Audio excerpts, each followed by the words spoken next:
Hi friends, my name is Trish, and today I want to make a video about 10 reasons your keto diet or any diet might be failing. Now, at the time of this recording, it is the beginning of February, and it's pretty much the graveyard of most diets for many people all around the world that have New Year's resolutions. And to be honest, I have failed yet another diet. I've tried to do the keto diet literally about 10 times in the past 5 years, and every single time I failed. So tomorrow, of course tomorrow, I am planning to do a 40-day keto challenge, and I really wanted to analyze what some of the reasons were for my failure so that I can avoid them. So I just wanted to help you out. Maybe you can resonate with some of these reasons. So here we go. They're in no particular order, and there are 10 of them. All right, number one, definitely a sugar and carb addiction. Now, I'm not sure how familiar you are with the phenomena of food or sugar addiction. You can definitely research it. There's tons of literature out there, but it's a real thing. And even if you don't know it on a scientific level, you probably feel it on a real life level when you try to get rid of sugar and carbs. For me, I get the, of course, traditional keto flu, headaches, dizziness, feeling weak, feeling tired, but the most surprising symptom for me actually is emotional. I get really sad when I stop having sugar and carbs, and it's happened to me every single time, and it's really quite overwhelming. And I'm not a scientist, so I'm not going to go there with you, but to make a long story short, from what I have learned, essentially sugar and carbs and all of those kind of foods actually create happy hormones and happy chemicals in your brain, dopamine, the same kind of thing that happens when people do hard street drugs. So imagine trying to get off of crack cocaine, and it's pretty much the experience of stopping sugar and carbs for a lot of people that are physiologically addicted. Hopefully I said that word right. But yeah, it's a real thing. Maybe you haven't researched it yet, but I would encourage you to. There's lots of great YouTube videos out there, and there's tons of great books too. But sugar and carb addiction is a real thing, and it derails a lot of dieters when they start a low carb diet especially. Okay, so number two goes along with number one. It's kind of not being mentally prepared to suffer. Now, I know that sounds really weird, but at least for me, whenever I'm getting ready to do a diet, I feel so pumped up. I'm watching, some ripped person on YouTube talking about how great, the keto diet is, and they're so happy, and they're skipping through fields and running along the beach, and they just make it look so easy. I mean, I feel like they don't really tell you what you're in for, and it gets me every time. Even if I've failed 9 times, the 10th time, I just watch those magical videos, and I think, oh, this is going to be almost romantic. It's going to be a beautiful experience, me and this diet. And then I get on the diet and my mind is just not in the game. I'm not in warrior mode with the diet. I'm in romantic honeymoon mode with the diet. And then no surprise, it doesn't work because, when the keto flu kicks in or the sugar and carb withdrawals or even just the keto depression breaks forth and I'm just done with the diet and I throw in the towel. So that could be a real experience for you. Sometimes just having the mindset going in, realizing this is going to be really hard, this is going to be uncomfortable at times, but knowing that eventually it will get better can help you stick to the diet longer. Reason number 3 seems super common sense, but it also gets me every single time. It's lack of preparation. So I don't know, as kids, we just kind of imagine that food appeared on the table. But when you become a grown-up person in charge of your own meals, you realize that there's meal planning and grocery shopping and meal prepping and then actually cooking prepped food and then storing it properly and then taking it to work or school or wherever. And it actually turns out to be a gigantic job. And if you're really used to just rolling through the drive-through or you're really used to just a bunch of random packaged food, doing a whole food diet or a ketogenic diet can be kind of shocking, and it really requires a lot of preparation to be successful. So that could be something that is derailing your success with the keto diet. Next, we have something that's kind of sneaky and insidious. Again, I hope I said that word right. Anyway, it's my SAT word of the day. Yeah, if you are trying to basically keep all of the versions of your favorite foods, but just like a keto version of them, that may not work out for you. It may actually make it worse. It may actually make you kind of sad. I remember one of the first times I tried the keto diet, trying to make some kind of macaroni and cheese, and it was just gross. And honestly, it just kind of intensified my cravings for real macaroni and cheese. Or this is especially the case with desserts. There's all kinds of keto bars and keto cakes, and some of them have weird artificial sweeteners even though they're not supposed to, and just crazy ingredients, and before you know it, you're essentially trying to recreate your old diet, but the healthy version or the keto version, and it tastes bad, it's unsatisfying, and it's disappointing. And I think it kind of goes back to one of the earlier things that I mentioned. You might need to just be prepared to eat totally differently. You might need to be prepared to sort of break up with some of those old foods and realize that they're just not a part of a healthy lifestyle. Now, by all means, if you are some kind of awesome chef and you can really whip up, amazing keto mac and cheese or amazing keto tiramisu, by all means do it. But I just have found that trying to kind of keep it in my life, those foods, those trigger foods in my life, psychologically even, just doesn't work on diets. Sometimes you just have to accept, okay, I'm eating salads, I'm eating eggs, I'm eating things that I'm not used to. But I think the sooner that you accept that, anything delicious you find is a pleasant bonus, but it's just a mindset shift about even the purpose of food is for fuel and nourishment, not for party and not for excitement. And the same thing with a lot of the little dessert bars. I don't know, they just, for me, they end up intensifying cravings for real sugar, whether it's made with stevia or Splenda or who knows, sucralose, whatever. It just kind of keeps that unhealthy relationship with food alive. So the next one kind of goes along with this. It's the concept of having cheat days. A lot of diets, not typically the keto, but sometimes recommends that you have some kind of cheat day so that you don't just get so depressed with not having your favorite food that you give up. But I have found that the opposite happens with me. Whenever I have one cheat day, then all of a sudden that turns into a cheat week and then a cheat month, and then 3 months later I'm starting again from scratch.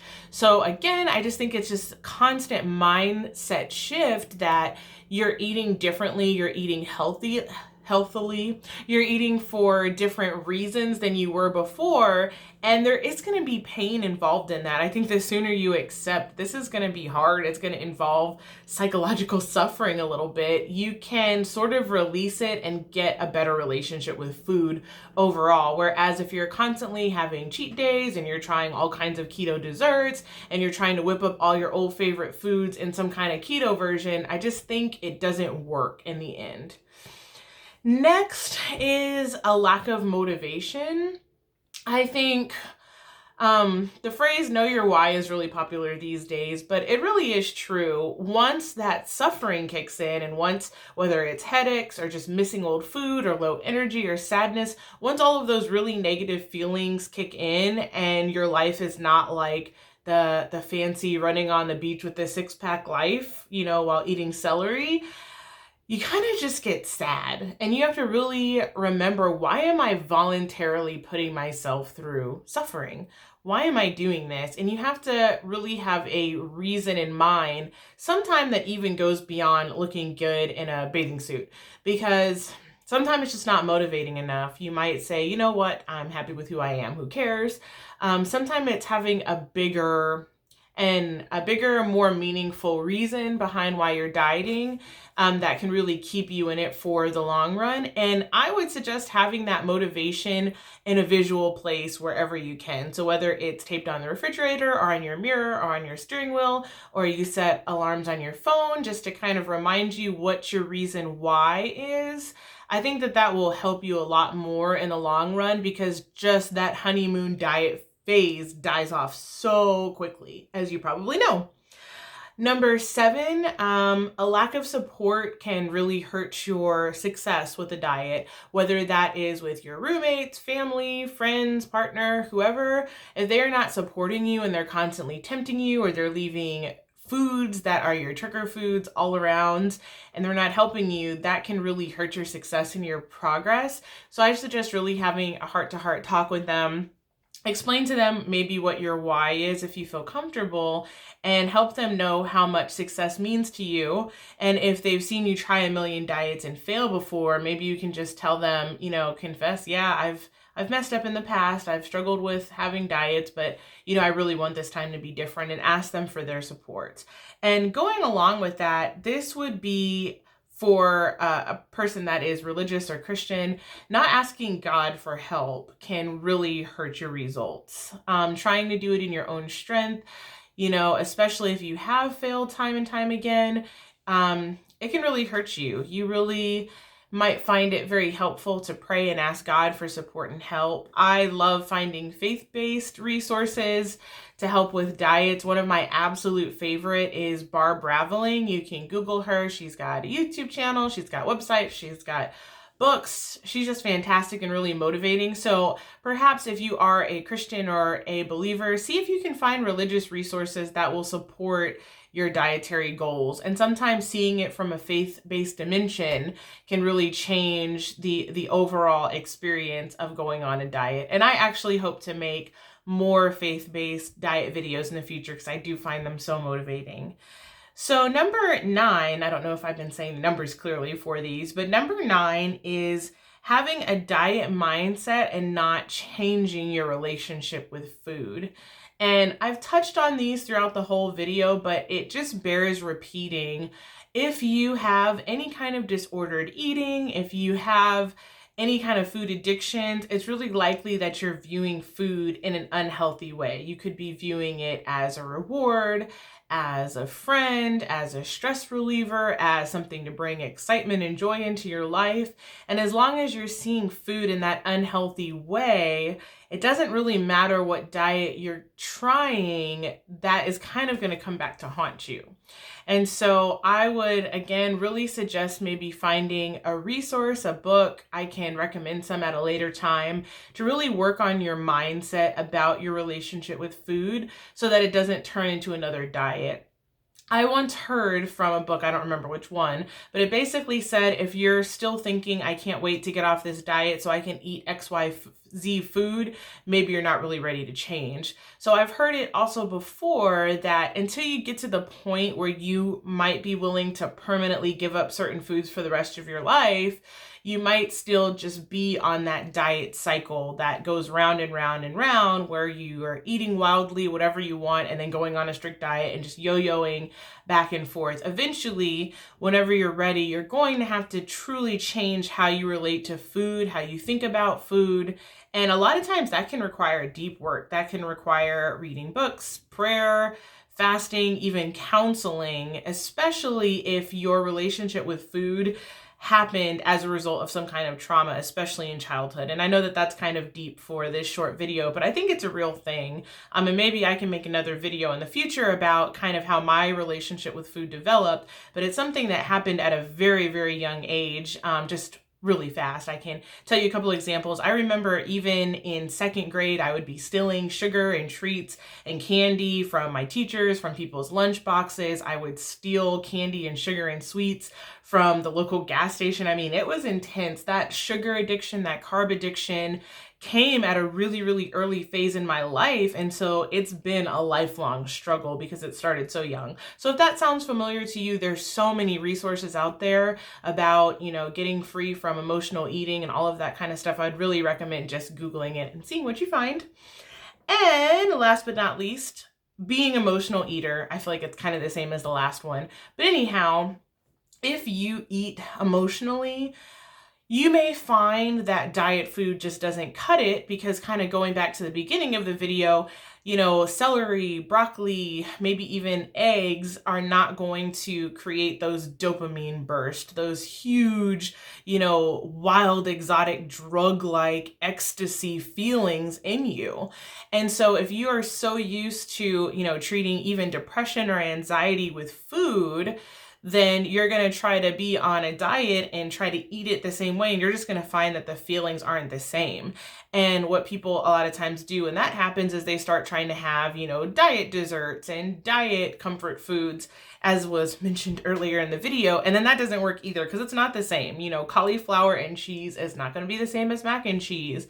I don't even know, some kind of weird whole milk with stevia surprise is not going to be the same as birthday cake. You might be able to kind of sort of fake yourself out for a little while, but it kind of at the end of the day keeps going back to changing your relationship with food, changing the reason why you're eating food, changing the reason why you even think about food. And that takes a lot of time and work. And in the beginning, it's just flat out suffering. It's painful and it's hard, and you have to be ready for that. And so I would suggest, in really some basic ways, just finding some other rewards. That's probably one of the number one reasons people go to food. They have a hard day and they say, you know what? I deserve this piece of cake. I deserve this fried chicken wing. I deserve it because I worked hard and I deserve it. So if that's you, you're going to have to maybe brainstorm out a list, you know, what can you reward yourself with besides food? That's just one little tip. And again, I want to make a lot more videos about this later, but hopefully one of these 10 reasons stuck out to you and just at least gets you thinking. And there's so many other resources out there just to get you started. But I plan to keep posting about my 40-day keto journey and see how things go. So I really hope things go better for you this time and we're all in the same boat and we're cheering each other on. So if you like this video, please like, please hit subscribe, please comment below. If you can think of another reason why diets fail that I didn't mention, please comment below. Alrighty, have a great day. Bye-bye.